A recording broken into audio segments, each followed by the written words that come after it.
student ambassador, and on behalf of the faculty, staff, and students at the New Hampshire Institute of Politics at St. Anselm College, I'd like to welcome you and thank you for joining us tonight.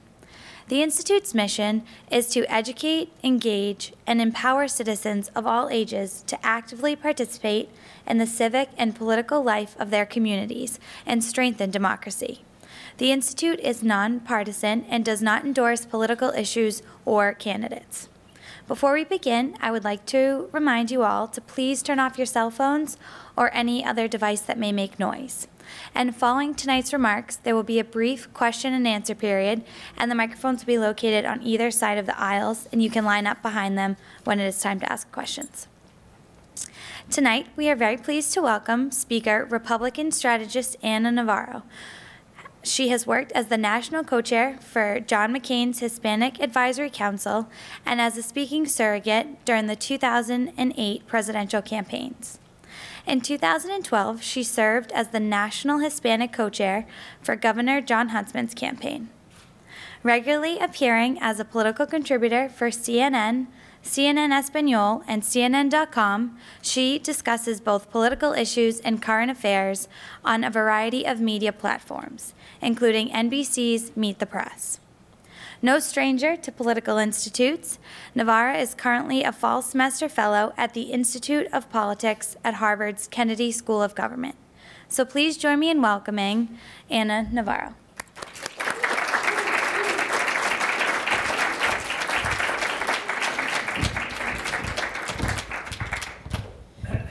Megan said she was thinking of brushing up on her Spanish to do that introduction, but she didn't want to offend me. And I said, well, I don't get easily offended. I know George W. Bush. So the butchering of Spanish doesn't offend me very much. Well, thank you very much, all of you, for being here. Neil was just telling me this is the third event at the Institute of Politics today. So it seems you guys are busy. So I want to thank you, and I want to thank you, Neil, for inviting me to New Hampshire. New Hampshire has a very special place in my heart. First of all, because as you heard, I'm a McCainiac, and winning the primary here was a very special night, probably one of the highlights of the campaign.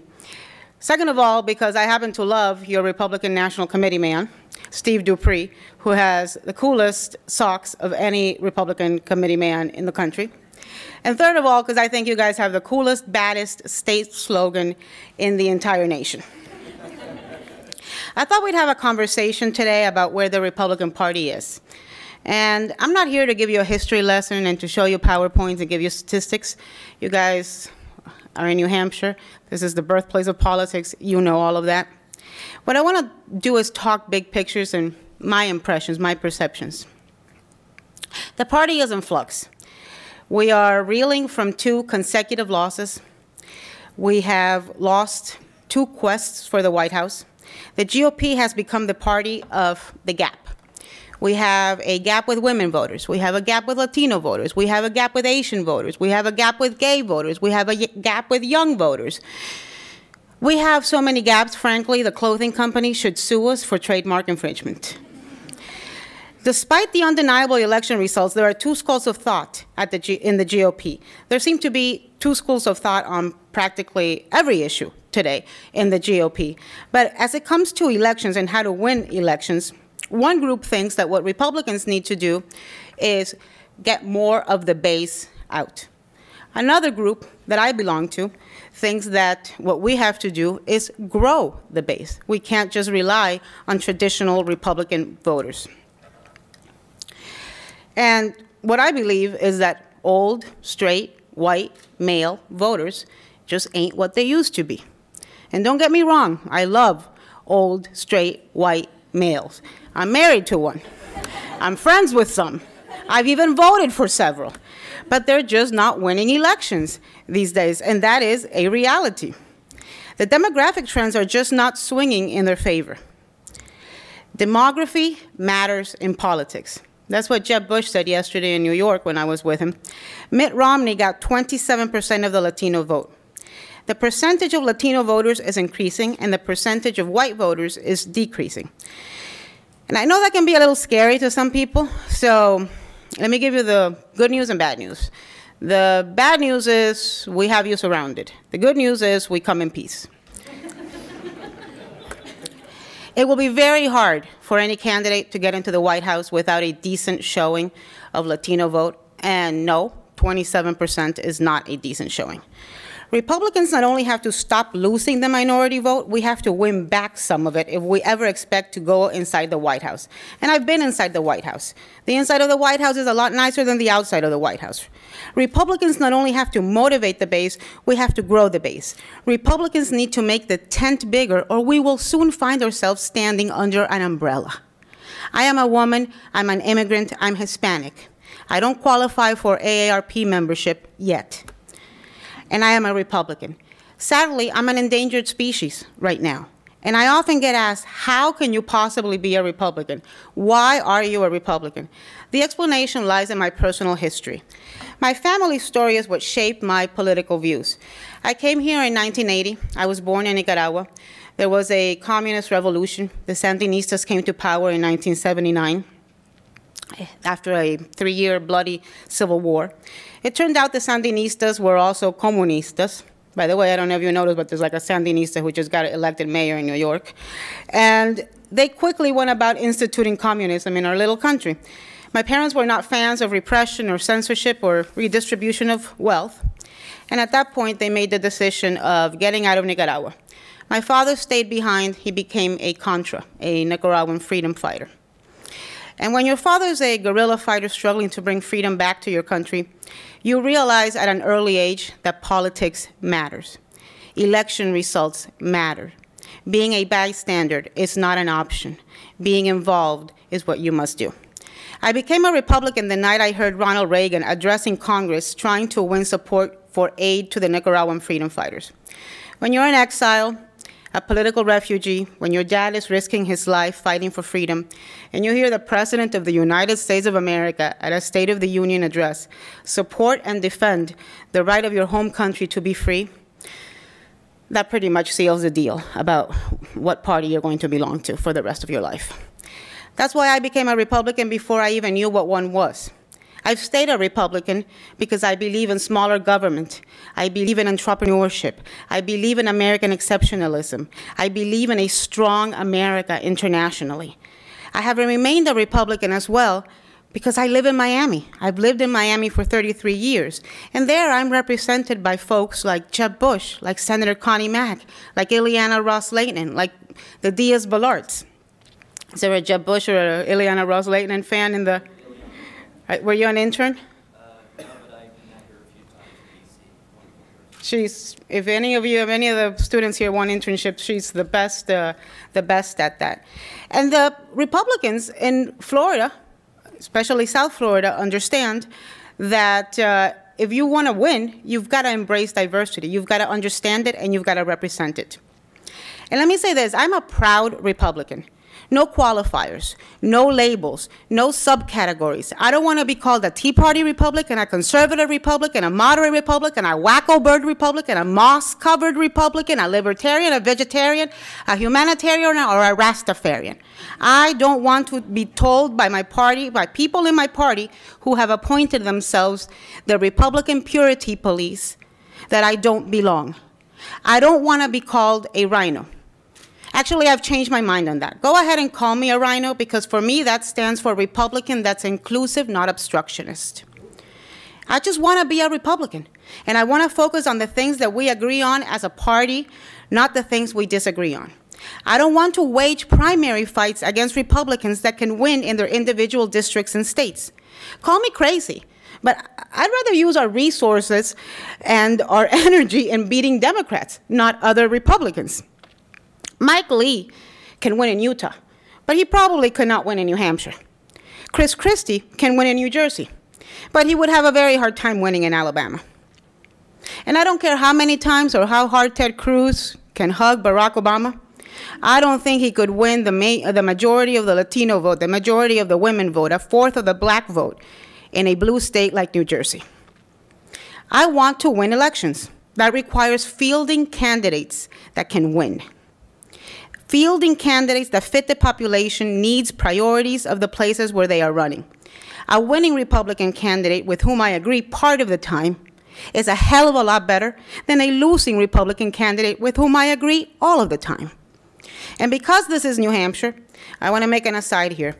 Kelly Ayotte is a winning Republican candidate, and she's an even better senator. She is thoughtful, she is courageous, she has brains, she has heart, she has guts. She worries about priorities in New Hampshire, not Republican primaries in New Hampshire. And as Ted Cruz and the Senate Conservative Fund found out recently, do not tread on Kelly Ayotte. She bites back. If you ask me today what the biggest problem the party faces, I would say there are many issues. But the most harmful one is the perception that we are intolerant to those who think differently, oftentimes within our own party. We have to reflect diversity of thought. It's okay for Republicans to disagree on issues, to disagree on tactics, as long as we agree on values. You may not know it from watching cable TV or listening to talk radio, but not all Republicans oppose gay marriage. Not all Republicans oppose immigration reform. And I want to talk in a little more detail about immigration reform. We must pass it because the system is broken. And not doing anything is endorsing the status quo. We must pass it because it makes economic sense, it makes national security sense, and yes, it makes political sense. Every poll of Hispanics tells you the same thing. Immigration is not a priority issue for Hispanic voters. Sometimes it's not even in the top 5 of the priority issues. But what it is an emotional issue. It's a gateway issue. Too often the immigration debate turns hostile and ugly. Too often it sounds like there are some folks who don't want us in this country. And unfortunately, more often than not, they are members of my party. Let me just assure you, my calves are not the size of cantaloupes. If Hispanics and any other group, for that matter, think you don't like them, you don't want them to be members of your club, well, in all likelihood, they won't like you back, and they won't elect you president of that club. It's just elementary. On election night in 2012, I said on CNN, Mitt Romney self-deported from the White House, and he did so during the Republican primaries. So where are we on immigration reform? In a nutshell, we have 11 million undocumented immigrants in the United States. Most rational people agree we cannot and should not round them all up and deport them en masse. Most rational people agree that we don't want to be left picking our own produce, plucking our own chickens, cutting our own hair, operating on our own hearts and brains. Most rational people agree we need to secure our borders, throw out immigrants who have come to this country and committed crimes, attract and keep more talented foreign students and workers, not offer blank check amnesty, not punish kids for the actions of their parents, and put tough but fair requirements in place as a condition to earning legal status. Most rational people approve an eventual path to legalization, whether with or without citizenship. So, as you're sitting there, you must be asking yourself, well, if this woman says most rational people agree on all that, how come we can't get anything done? Well, the answer is simple. There's a lot of irrational people making our laws and running our government. Fortunately, believe it or not, and I think it seems harder to believe some days, there are still rational people left in Washington. And fortunately, some of them happen to be in Republican leadership. I've spoken to John Boehner. I think he wants to get immigration done, but he has to find a way to do it so that it passes muster in the House and it passes muster in his Republican conference. And sometimes that's mutually exclusive. It's not an easy needle to thread. I think it's premature to say that immigration reform is dead. It's not going to happen this year, but I keep hope alive that it may make a miraculous recovery and wake up from its coma sometime spring of next year. We'll see. If we get immigration reform done and off the table, then Republicans can talk to Hispanics and other minority groups about other issues that are a priority to us. Too often, I hear folks say that if we pass immigration reform, we will be creating 11 million new Democrats. The people who espouse this theory have one thing in common. Not a one of them is Hispanic.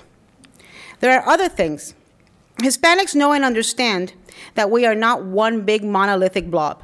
Hispanics are not going to vote Republican because we passed immigration reform. The Republican Party will have to fight for the heart and soul and vote of immigrant groups. But I do know that the way to lose voters for sure is to assume you can never win them and never even make an effort. There are other things the GOP needs to do to broaden the base. For starters, every male Republican candidate needs to be given a biology class on a woman's reproductive system. And the Republican platform should include a clause whereby if any Republican candidate utters the word rape as anything other than an involuntary violent act against an individual, that candidate will be tarred and feathered, cut up into pieces, and the pieces will be thrown into a tank of hungry sharks. Enough with this.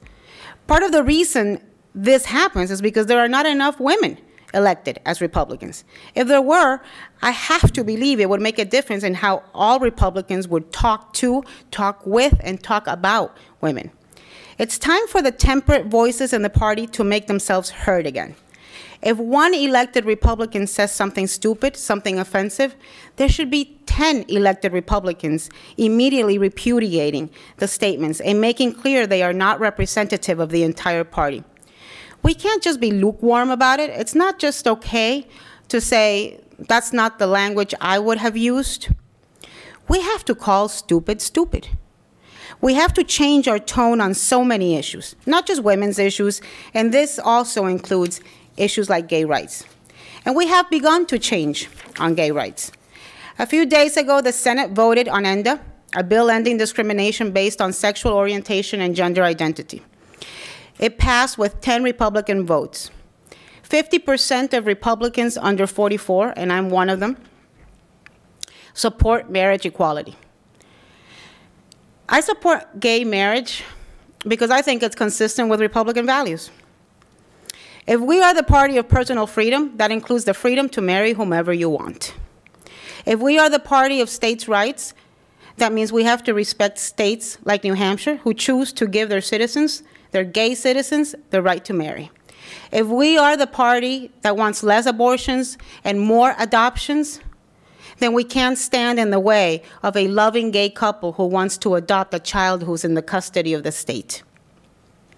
I feel this way, and I didn't evolve like President Obama. I didn't need to evolve, because I have many gay friends, and I just frankly cannot reconcile telling somebody I love and respect that I love and respect them, but I think they are entitled to less rights than I am because they have a different sexual orientation. I just can't reconcile that. I also think we have to start being the party of ideas again. We have to offer solutions. We have to propose alternatives. We cannot just be the party of no. And I don't want to sound negative about the GOP. I can get frustrated, but I rarely get discouraged. I believe there are candidates out there who can be game changers, who can change the debate, change the tone, change the message, change the voting trends, reach out beyond traditional Republican voters, go seek votes in places where Republicans have stopped going.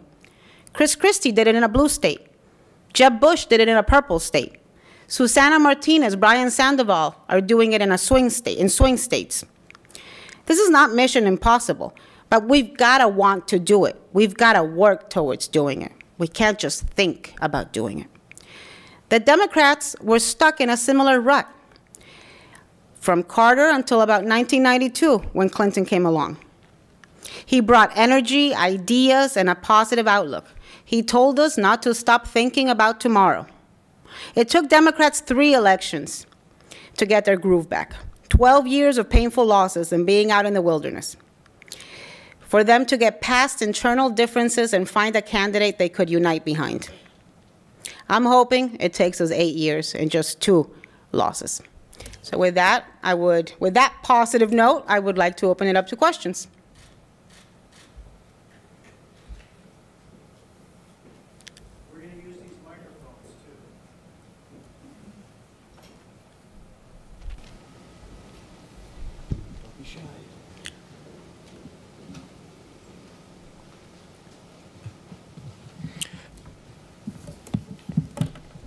Hi.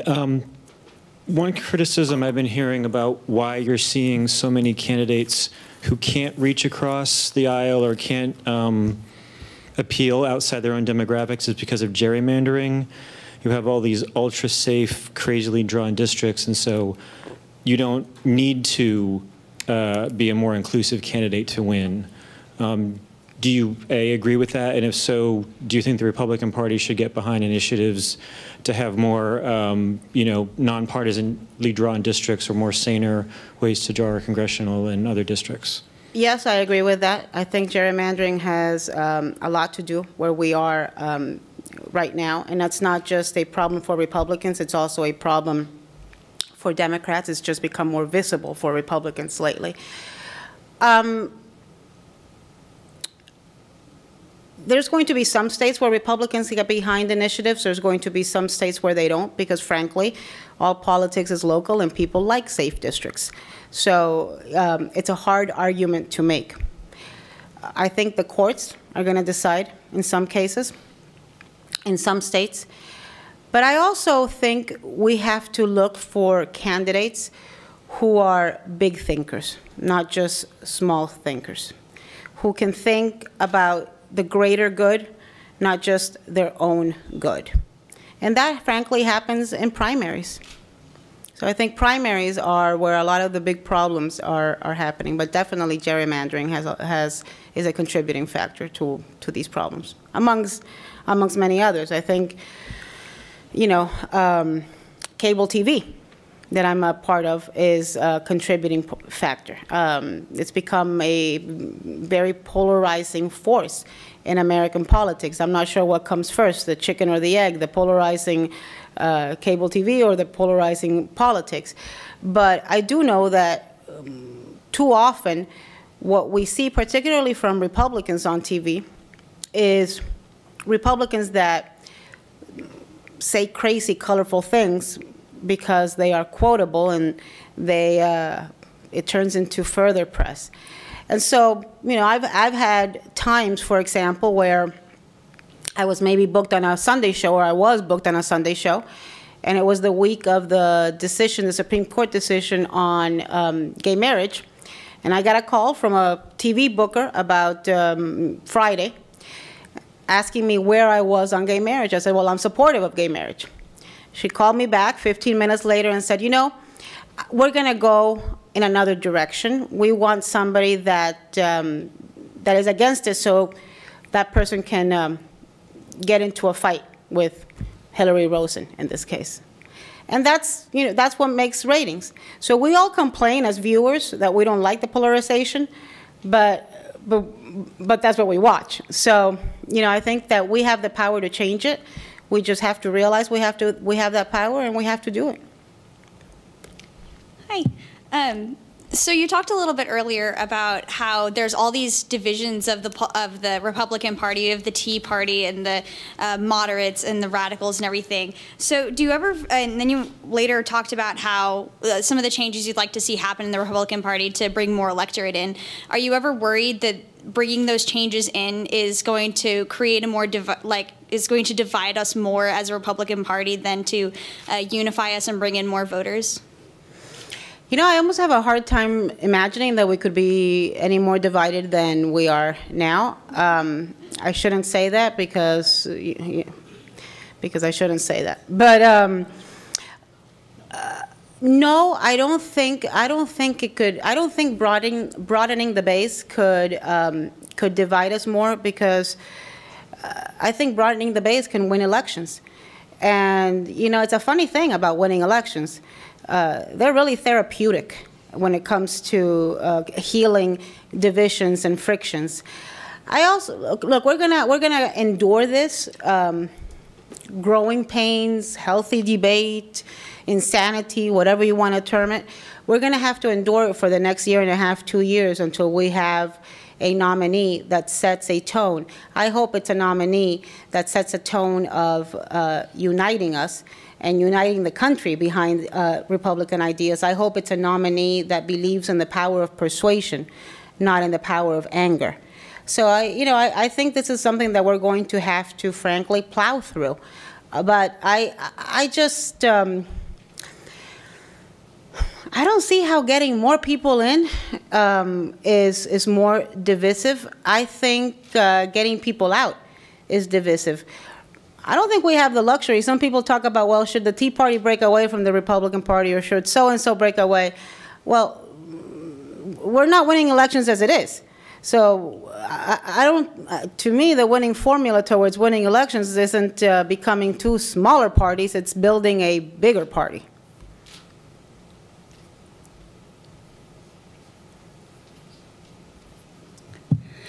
Hi, Ana. Thank you so much for your talk. My name is Nicole Flores, and I'm a professor of theology here at St. Anselm College. And I have a question for you. You think Republicans need prayer, don't you? Well, the Republicans have a lot to offer. But I want to ask you a question about Jon Huntsman. Now, I'm going to admit in front of this room full of people who are probably mostly Republicans that I am a Democrat. I tend to vote Democratic. But I saw what Jon Huntsman had to offer, and I'm pretty sure 9 times out of 10 last year, if he were the candidate, he would have had my vote. He's a man with sense. He's a man with a big tent vision who's able to reach out to people from a lot of different places. And I know that you already know this because you were on his team. Now, what do you think, what sort of concrete strategies would you suggest for getting a candidate like Huntsman and getting him a chance to actually have a shot beyond just a few, you know, a little bit into the primary? This is really important because that, again, from the perspective of a moderate Democrat, very sympathetic to Republicans, a Latina, a woman, that's the kind of candidate you need. Why does it seem so hard to get a guy like him into play and into a serious conversation about the presidency? Well, it's too bad the Republican Party primary isn't held in universities, because there's a lot of Jon Huntsman fans in universities. I think Jon Huntsman is a great guy. I chose to support him because ideologically he was the one out of the field, and yes, it was slim pickings in 2012, that I agreed the most with. Sometimes very good people who might even be good governing don't make the best candidates. And I have to tell you, he wasn't too fond of fundraising. It's terrible to be asking people for money all the time. I mean, it's really one of the worst parts of politics, but it is a necessary evil. And he just didn't cut through. I also think Jon, who I respect, I like, I think has a tremendous intellect, a wonderful family, but I think Jon has become really a non-factor in the Republican Party and the Democrat Party. Just to give you an example, last year Chris Christie wasn't invited to CPAC, and I can tell you that was fodder in cable TV for 5 days. 5 days, we all spent talking about how Chris Christie, the governor of New Jersey, the potential 2016, this bigger-than-life guy, wasn't invited to CPAC. Jon wasn't invited to CPAC, and nobody even noticed. Somehow, even though people like Jeb Bush, like Bobby Jindal, like Chris Christie have been critical of the Republican Party, particularly in Washington, the Washington Republican Party, they somehow managed to do it from within the tent. And I can't put my finger on why that just doesn't translate the same way. I think he would be a constructive force. I would like to see him be a bigger factor than what he is in the Republican Party. But really, I mean, outside of some moderate Democrats like you in academia, the Jon Huntsman contingency is quite small. Hello, my name's Jake Wagner. I'm actually chairman of the New Hampshire College Republicans, and I was Hello, Jake Wagner. I know who you are. I retweet you probably an unhealthy amount during the week, so. Well, I'm glad to see you look normal, because I was a little. Well, thank you. You do have like a Twitter fascination with me, so I'm you know. It's because I. Well, I like you already, so you. keep retweeting. I agree with you so much, I can't help it. But I was so glad that question was asked, because I was actually an intern on John Huntsman's campaign from announcement rally to end, and much as it breaks my heart, I agree with your analysis on him. But I know I just wanted to real quick say thank you, though, for really having the guts to call out, you know, stupid as you see it, if you will, and for not being afraid to sign on to support gay marriage. I actually was honored to sign on to the amicus brief to the Supreme Court that I know you joined on to last year. I worked up here for the ENDA efforts, so thank you for being one of the sane voices and honestly for giving me hope that there is a bright future ahead for our party. But I did have two questions regarding that. What would you say, what are your thoughts on Obamacare? And I ask because while, you know, generally when the bill was implemented, we all were kind of universally against it, I do think that lately our tone has been sounding like a witch hunt. And I'm because everyone kind of thinks that that'll be like a winning issue and everything like that, but I'm not so convinced just yet, and I'm curious about your thoughts on that. And secondly, I was curious what you think of what's been called in the media the GOP civil war. So while I applaud you for, you know, coming out and saying what you feel and everything like that, I've been told too as college Republican chairman to, you know, tone it down, be friendly, you know, show an image of unity. So I'm curious. Who's telling you this? I'm curious what you think about that. Who's telling you to tone it down? You know, party. In the party, you know, we want to make sure that we look healthy and united. Live free or die. But there you go. See, amen to that. So, I don't know. Well, look, on your second question, not to get over dramatic, I'm not too fond of the term civil war when it comes to what's going on in the Republican Party. Maybe it's because I lived through one. And so one of the things I really hate that's happened in politics and in political commentating today, and it's happened from elected officials, is the trivializing of words like hostage, of words like civil war.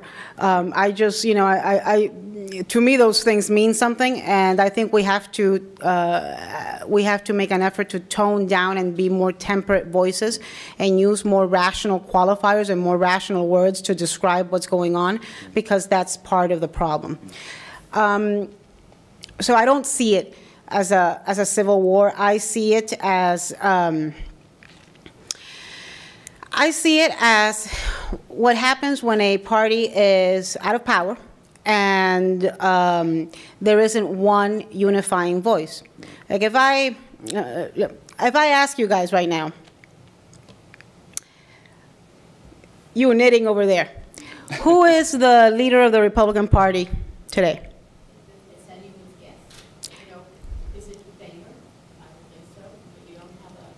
He'd love for you to say that. He's my friend. I will tell him he got one person in New Hampshire who thinks he's the leader of the Republican Party.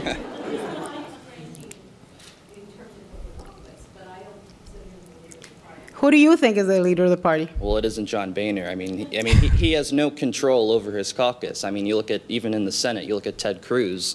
Ted Cruz wouldn't say Mitch McConnell is his leader by any means. I think it's just so loose and so loose. I mean, I'd like to personally say Chris Christie, but, you know. Well, that's the point. But once so again, if I went around this room right now and I asked everybody who the leader of the Republican Party is, either we'd get no answers or 40 different answers. And so when you don't have somebody that's, you know, that sets the standard, sets the tone, this happens. People start talking in many voices. You know, you start sounding a little dysfunctional, like you're suffering from multiple personality disorder. That is happening to Republicans.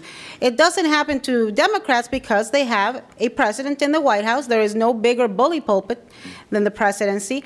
And frankly, he keeps them in line. Because sometimes when the progressive Democrats want to go off the reservation, they have ways of keeping them in line, appointments, access to the White House, you know, all sorts of things. So I think that's one of the problems we're having. I don't think it's a civil war. I think it is a result of being out of the White House for this long now, and there not being one identifiable leader. Certainly not, there's not today somebody that you would say is the likely nominee. It is an open field, and it's going to, we're going to duke it out. We're going to duke it out between candidates. We're going to duke it out ideologically. We're going to duke it out on issues. This is just what, you know, what it's going to be like for the next year, year and a half. I do think there's been a change in the last month as a result of the overplay on the shutdown. For about the last 2 years, the non-Tea Party or the traditional Republicans, the Republicans without qualifiers, as I like to call them, you know, they kind of looked the other way when this group was doing their thing. But I think the government shutdown was the straw that broke the camel's back. And you saw it when in the Senate, they all went into a GOP conference lunch, and your senator from New Hampshire, Kelly NHIOP, was the one that opened up the Pandora's box and said, stop treading on me. Stop raising money against me. Why are you doing this? I can win in New Hampshire. And that opened up the floodgates. All of a sudden, all the other, mind you, it took the woman to confront the issue, and then all of the other ones started piling on and asking the same questions. And I think you know, in the last 2 weeks, there's been merciful silence, frankly, from that more acerbic part of the party. So I think and I think you've seen. I think now everybody's emboldened. The Tea Party faction is emboldened. The non-Tea Party faction is also emboldened. I think you're going to see more of a concerted effort financially, structurally, on the media, you know, in the media, and in all sorts of ways, of not just being defined and allowing the Republican brand to be defined by one very vocal group. Frankly, one Tea Party accounts for about 10 of me, because they make phone calls, they go to protests, they go out in the cold and the rain, and it takes an awful lot to get me up to go protest something these days. So I think it has recharged the different factions in the Republican Party. So I think this has been good. The shutdown has had that one good effect, the only good effect. Right. On your first question about Obamacare, the best thing that happened to Obamacare was the government shutdown. If not, we would have known from day one that it was a debacle. And I remember asking a guy who was defending it, who helped design the website, et cetera, about 2.5 weeks in, when we finally started talking about Obamacare and the website and all the different problems. Well, when do I, you know, they were calling it glitches. Remember at the beginning they were glitches? And I said to him, well, when can I start calling these glitches a debacle? And he said, about the middle of November, if the website isn't fixed. Well, today's November 19th. Oh, yeah. It is a gigantic debacle of, you know, of so many different aspects. Because it's not just the website. And by the way, it's incredible that the biggest, you know, the greatest country in the world has spent hundreds of millions of dollars building a website, and the thing doesn't work. That is not, you know, I'm tired of hearing excuses about this, and I'm tired of hearing it's going to work by such a date, and it's working better, and it's going to work by November 30th. Well, in all likelihood, it's not. But there's more than the website. The website is the least of their problems. It's perhaps the most immediate and the most embarrassing, because it's a botched rollout, and you only get, in life, you get one chance to make a first impression. After you've made it and you've screwed it up, that's the first impression you made. But the bigger problems are with the policy, and we're seeing that. We're seeing Democrats like Dianne Feinstein get behind, from blue states, get behind, who's not up for re-election. We're not talking about red state Democrats who are up for re-election and feel vulnerable. We're talking about Dianne Feinstein getting behind efforts on the policy, on issues like the cancellations of policies. And that issue is not going to go away. That issue is going to get bigger, and that issue is going to get more complicated because in less than a year from now, the corporate mandate comes into effect. And there's a lot of small and mid-sized businesses. I tell you this, you know, Gene is in the room. He owns hotels. We own hotels. And people, business people like that are looking at paying the fine, canceling the policies, and putting the employees in the exchanges. Those employees are not going to be any happier about being in those exchanges than the individuals are today that are having to go through that. So I think, now I think as Republicans, we have to show self-restraint, right, show self-discipline. This is painful for the entire country. This is not something we should be happy or gleeful about by any chance, by any means of the imagination. I think we should, and I think we need to come to terms with the fact that there's aspects of Obamacare that the American people like. Right. And there's a lot of aspects. Repeal, replace. I get worried when I hear those two words over and over. So we need to, I think we need to, the smartest thing we could do is really start formulating some positive alternatives and showing that the Republican solution is better than what ended up being a plan passed by one party. Right. Much agreed. Thank you. Thank you. Well, let me just say that Senator John McCain is the reason I became a Republican, and he's definitely the man I'd most like to see be president today. Now, I definitely... You know he's awfully cranky. Steve can tell you this. Oh, I wouldn't want to be caught on his bad side any day of the week. Let me tell you, if John McCain's government, White House, had spent hundreds of millions of dollars building a website, and it didn't work, he may not know how to operate our website. He may not know how to turn on a computer, but somebody's head would have rolled. And I mean literally. Yes. Oh, most definitely, most definitely. And let me just say, I definitely agree with about good 80% of what you said here today. But that's pretty good. Oh yeah, not bad, not bad. But what I think we're glossing over in the conversation when it comes to specifically the issue of redefining marriage into, I mean, wouldn't that not have social costs to it, such as would not redefining marriage into a genderless institution, would that not explicitly sever the institution's connection between two interrelated realities, such as gender difference and procreation that it had evolved to address, leading to a broader, thinner, more adult-centric institution less likely to bind parents? Man, talk to me in lay terms. I'm having a hard time understanding what you're asking me. No problem. Less likely to bind husbands and wives and children and So you're saying you think gay marriage would negatively affect the stability of the nuclear family? Yes. You guys have had gay marriage in New Hampshire for a couple of years now. How's it going? Well, are a bunch of straight people running out the street turning gay, or leaving their wives and husbands because gay people are getting married? Well, let's see. Well, actually, I think, was it 41% of children are now born out of wedlock, and typically when somebody endorses that view...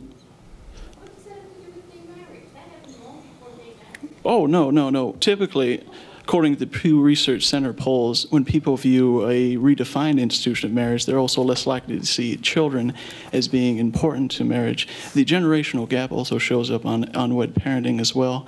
And I'm not, I definitely understand that there are definitely legalities that will help people who domestically depend on each other to be, to help them out. And I think that could be dealt with civil unions, but would not redefining marriage redefine the family in such a way that, sorry. Where are you from? Where do you live? Oh, I live in Syracuse, New York, but well, you're shit out of luck because it's illegal there.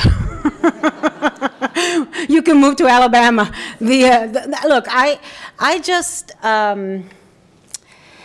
I mean, surely there are your question is a serious question, but I just, first of all, when we talk about traditional marriage, what is traditional marriage nowadays? There's over 50% of marriages end in divorce. So many of us live in blended families. second wives, second husbands, kids from this family, blending with kids from that family. You know, the only difference reproduction-wise, the only difference between gay couples and straight couples is that gay couples can't get pregnant by accident, can't have a child by accident. So the vast majority of gay people who end up having children or adopting children or doing whatever they have to do in order to, you know, scientifically, really have to work at it. And it costs them a lot of money. Many times, gay couples have adopted children with disabilities, with problems. I have a friend who's, you know, who adopted 2 crack babies. And I just, in my mind, and it's a complicated issue because it involves religion, it involves, you know, social taboos. It's been years and years and years of this. But just in my mind, sexuality is not equivalent to morality. And I think that if we're going to allow somebody to adopt a child, for example, or have a child, adoption, where you go through some scrutiny, gay people need to go through the same scrutiny, the same level of scrutiny as straight people on whether they are fit to be adoptive parents. But I think their sexuality does not make them unfit. I just, you know, I don't see, I just do not see the connection between gay people being married as a threat to marriage. I would argue the people who most want to get married right now are gay people.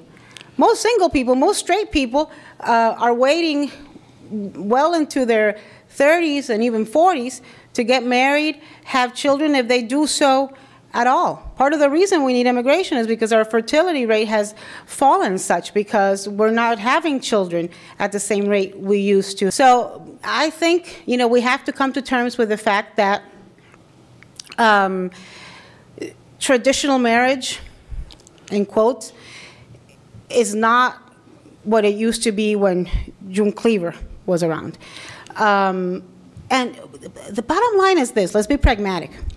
Gay marriage, gay rights, that train left the station. You know, but by the end of this year, there's going to be 17 states in the District of Columbia that allow gay marriage. It's very hard to take away rights once you've given them. It's easier not to give them in the first place.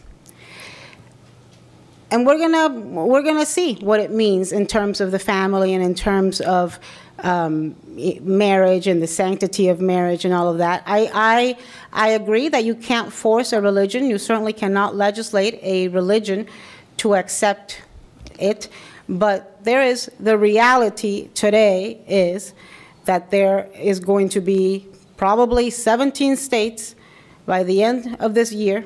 We're waiting for the Illinois law to get signed and New Mexico Supreme Court case to be decided, but there could be up to 17 states by the end of this year or in the next several months that have gay marriage. That number is going to grow.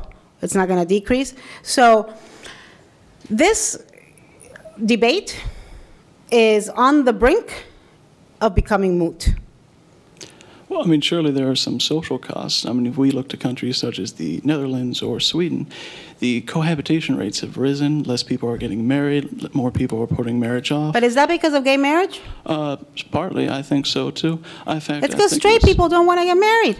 No, I think we've changed. We just want to shack up. I think we've made it into a quaint social custom instead of, I think our policy would be better served strengthening marriage and making sure every child, gay. So how does gay marriage weaken?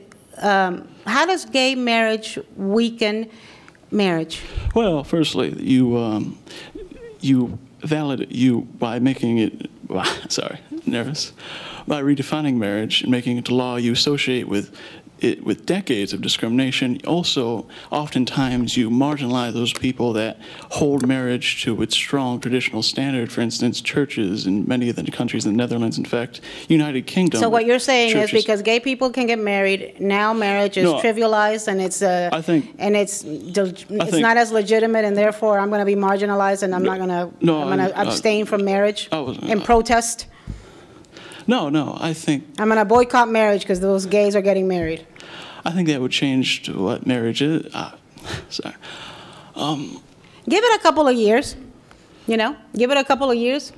We're going to have statistics in a couple of years. There's from these 17 states.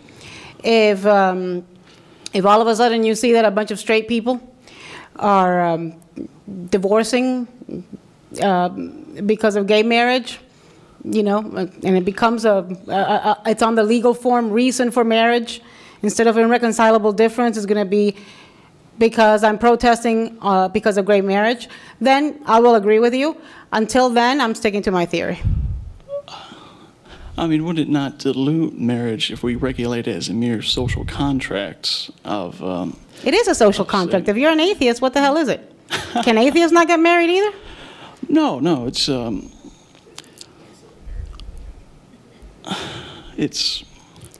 It's not a contract? Honestly, I think it should be more than a contract. By the way, have you heard Pope Francis on this stuff lately? Well, surely if the Catholic Church can shift a little? Well, it's not shifting a little. He's just saying, he's just using a different tone. It's basically reiterating. He's saying, I think the Catholic Church has shifted tremendously, not specifically on gay marriage, but just in general, and under Pope Francis, under the last, 8 months. And it can show you, I think it shows you what one person can do when they choose to lead, when they choose to exert leadership, when they choose to stop being judgmental, and when they lead by example and they lead with love, not with judgment. I think we got time for 2 more. So. Yes, thank you for coming. I just wanted to go back. You're involved in like strategies and stuff, right? So I wanted to know. Losing ones. I really want to be in a winning campaign, you know? Absolutely. And one where they drink. Where's Steve, you know? Yeah, no, you know, no more non-drinking candidates. Yeah, get your grand party. So I think last election, there was a lot of focus on these issues, on the whole, I honestly think that one of the major reasons why Obama won was because they were constantly saying, you know, oh, like they're gay haters, they're, you know, anti-woman because, you know, they think abortion's wrong. You know, like they were just constantly pushing that. And for one thing, I don't think any of that's true. And for another thing, like how do we move away from that? How do we make them see? I mean, I'm Cuban, and I agree. Like, no, like communism, you do not understand. This is a bad idea. Like you're going down a bad road. And you know, like my family, we were, you know, Republican from the get-go because of that. And I just, how do you get other Hispanics to see that? How do you get them to see, no, like we're not a party that like just likes Hispanics? How do you get them to see, look, like this is what's actually best for you? How do you get them to actually look at the issues instead of being kind of, I would argue, taken in by, we're going to give you money and like, you know, take care of you because you can't take care of yourself, you know? Like, how do you get them to move away from, like, you know, how do you get them to see those issues and not so much focus on, I think, what the Democrats are kind of selling them and they're buying it? Man, you missed the Romney post-election comments where, I mean, that was, look, I don't think Hispanics, I don't think it's a fair assessment, frankly. I hear what you're saying. I don't think it's a fair assessment to think that that Hispanics did not vote for Romney, voted for Obama because they were being given something. If you take a look at the campaigns, the outreach, the effort, the media buys, the money invested, of what the Obama campaign did, the micro-targeting of what the Obama campaign did, the quality of the ads. Mitt Romney himself has admitted that he thinks one of his biggest problems was not investing enough in Hispanic outreach and Hispanic media. I agree with him in part, but I also think there was nothing for him to tout.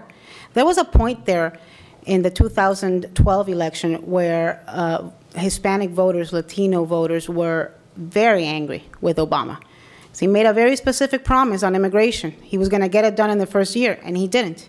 Latino voters were very disillusioned, brokenhearted.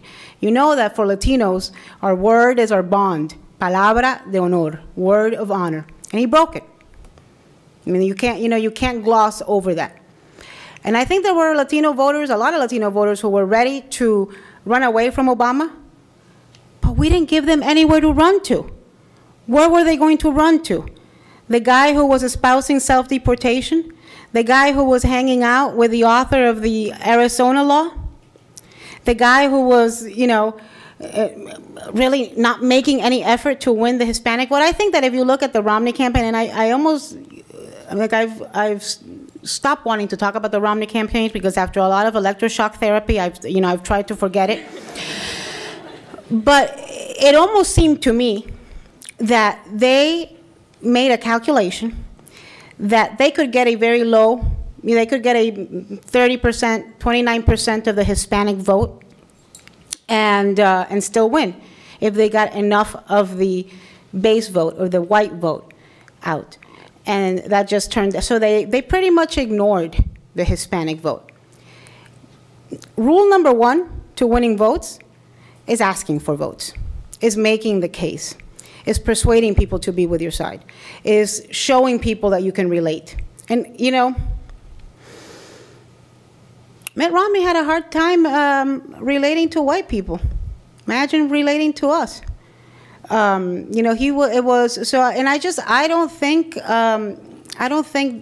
don't agree with your assessment that Hispanics voted for Obama because they were being given things. I think that is, first of all, underestimating Hispanics and their thought process. I also think it's not recognizing that they frankly did a better job just campaign-wise on micro-targeting and reaching out and seeking the vote. That's not, I think, how we win Hispanic vote. I think we win Hispanic vote by, and it's, it's not that impossible to do. Just, 10 years ago, George W. Bush won 44% of the vote. Any Republican who could win 44% of the vote, of the Hispanic vote today, would win.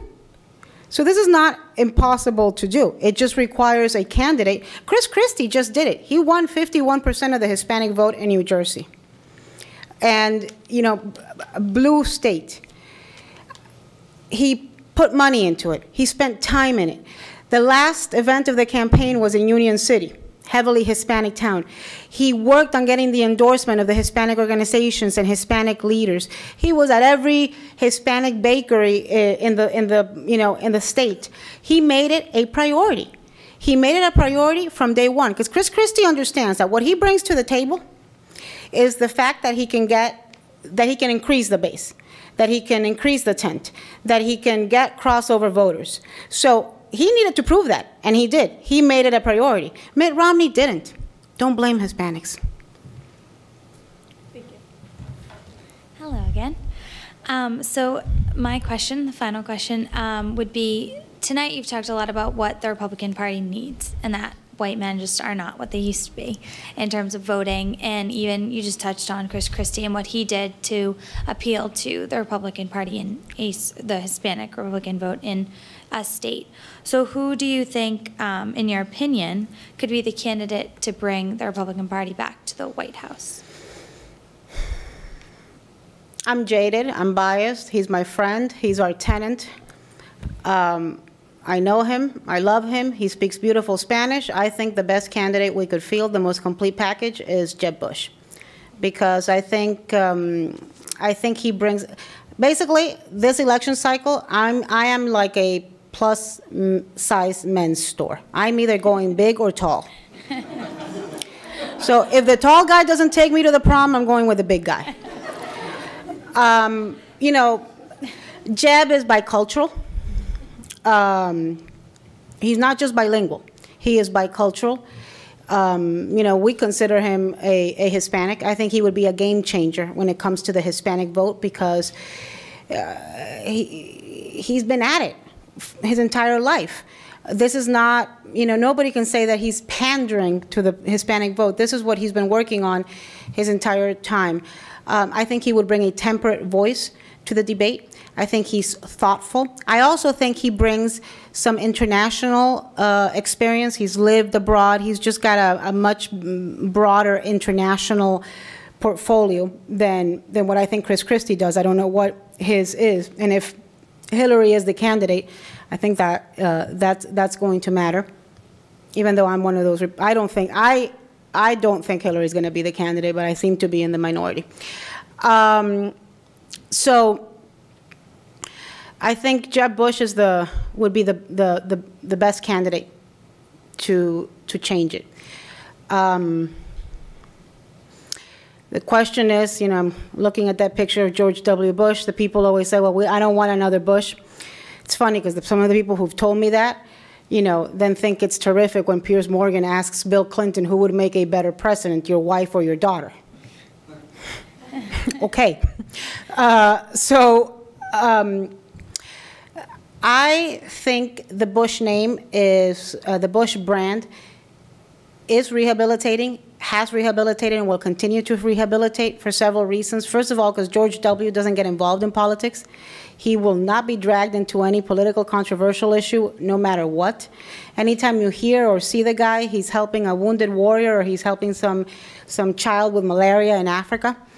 I think as George Herbert Walker Bush's health becomes more frail, people remember what a good guy he was, youngest Navy pilot of his generation, member of the greatest generation.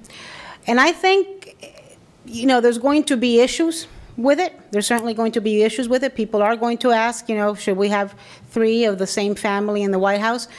But I tend to think that the compare and contrast between Jeb and his brother and his father to a lesser extent will actually benefit Jeb.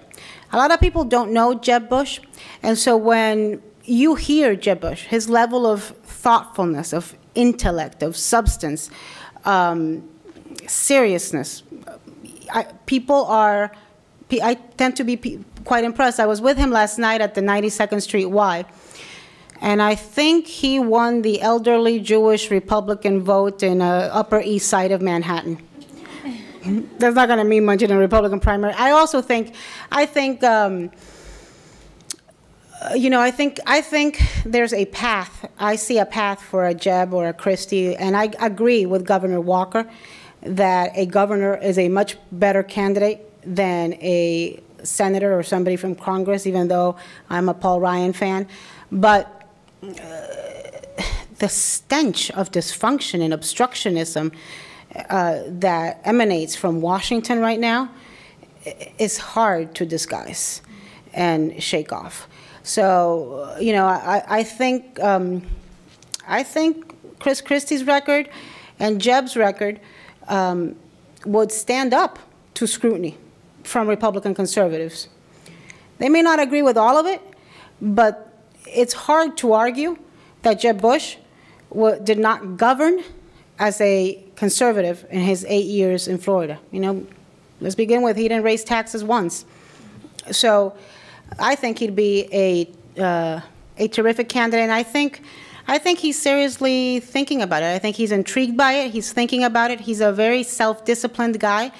So I don't think he's going to seriously think about it and make a decision until next year, next summer, maybe a little bit later than that, but around next summer. And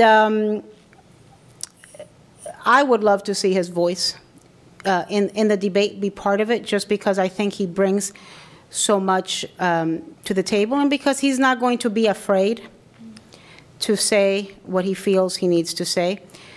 Jeb Bush has been out of power now since what, honey? Since I try to forget the Charlie Crist years. So, in fact, I try to forget the Rick Scott years too.